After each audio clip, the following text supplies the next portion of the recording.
14 years వరకు compulsory education అని పెట్టారు. మేడం చెప్పిన అంశం కూడా దాంట్లో వస్తుంది. ఈ కంపల్సరీ ఎడ్యుకేషన్ అనేది చట్టము, దానికి లేనందుకు శిక్షార్హులు ఇదంతా ఉంది. అయితే దీంట్లో అన్ని సదుపాయాలు ప్రభుత్వం ఏర్పాటు చేయాలి, ప్రైవేట్ సంస్థలైనా ఏర్పాటు చేయాలి. అయితే నేను చెప్పేది ఏమంటే మోడీయో మరి ఎవరో రాహుల్ గాంధీ ఎవరో వాళ్ళు వచ్చేదే చేయరు.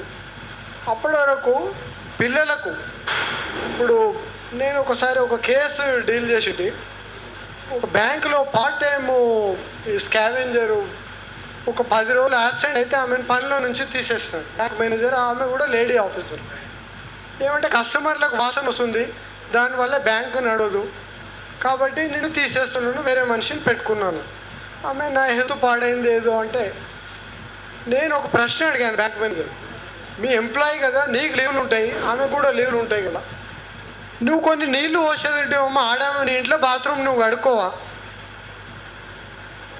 కొన్ని నీళ్లు పోసి అయిపోయాయి కదా, నువ్వు చీపురు పట్టాల్సిన అవసరం లేదు, కొన్ని నీళ్లు పోస్తే వాసన రాకుండా ఉండేది కదా. నీ కస్టమర్ తోటి నీ వ్యాపారం నడుస్తుంది.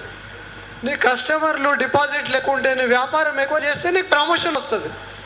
ఆమెకేం వస్తుంది? ఆమెకు 500 పార్ట్ టైం ఎంప్లాయీ, ఆమెకేం పెద్ద బెనిఫిట్ లేదు కదా. నీకు బెనిఫిట్ వచ్చేటప్పుడు నువ్వు అంటే నన్ను బాత్రూమ్ కడగమంటావు అని కోట్ల నాతో కొట్లాడు, కడగమంటే నీ ముక్కు పట్టుకొని నేలకు రాపించి ఇది చేపిస్తా అంటే ఆమెకేమో సెలవులు ఉండవు, అన్నీ కావాలి, నీకేమో అన్ని బెనిఫిట్స్ ఉండాలి.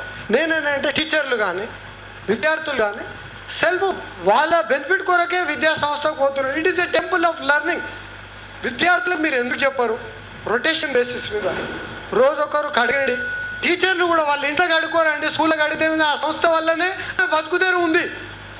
ఆమె కుటుంబాన్ని పోషించగలుగుతుంది, ఆమె అభివృద్ధిని చేయగలుగుతుంది, దేశాన్ని అభివృద్ధి చేస్తానని స్పీచ్ చేయగలుగుతుంది. అయితే వాళ్ళు కూడా వాళ్ళ లెవెల్లో కొంత దాని నుంచి బాగుపడదలుచుకున్నప్పుడు 10 రూపాయలు ఆ సంస్థ నుంచి తీసుకుంటున్నప్పుడు ఓ 10 నిమిషాలు ఉదయం పూట ముందు వచ్చి వాలంటీర్స్ లాగా అట్లా ఏమైనా చేస్తే మనం ఇమ్మీడియట్ అయితే మనకు కొంత రిలీఫ్ అన్నది ఉంటుంది కదా.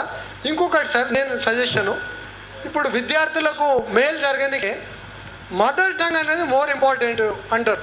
మదర్ టంగ్లో లాంగ్వేజ్లో బాగా నేర్చుకోగలుగుతారు విద్యార్థులు. మరి మన దగ్గర ఎవరు పెట్టించారో ఎట్లా పెట్టించారో అది తప్పో రైటో నేను English and foreign language university అని ఉంది.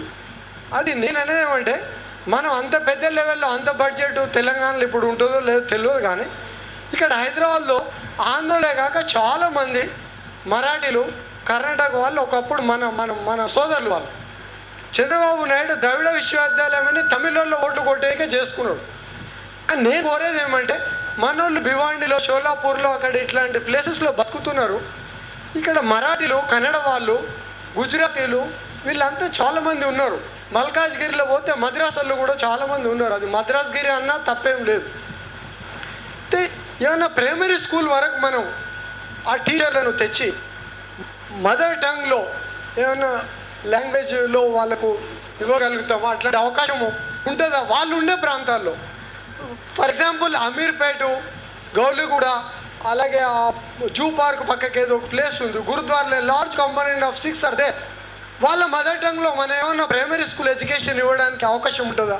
అట్లాంటి అలాగే మెడికల్ ఎడ్యుకేషన్ టోటల్లీ నెగ్లెక్టెడ్. ఈరోజు పేపర్ ఏదో చూస్తూ ఉంటే 5 కాలేజీలు మనకున్నాయి, 10 వాళ్ళకు ఉన్నాయండి. వాళ్ళ పాపులేషన్ కంటే ఎక్కువ ఉన్నాయి వాళ్ళకు. గవర్నమెంట్ ఇన్స్టిట్యూషన్సే.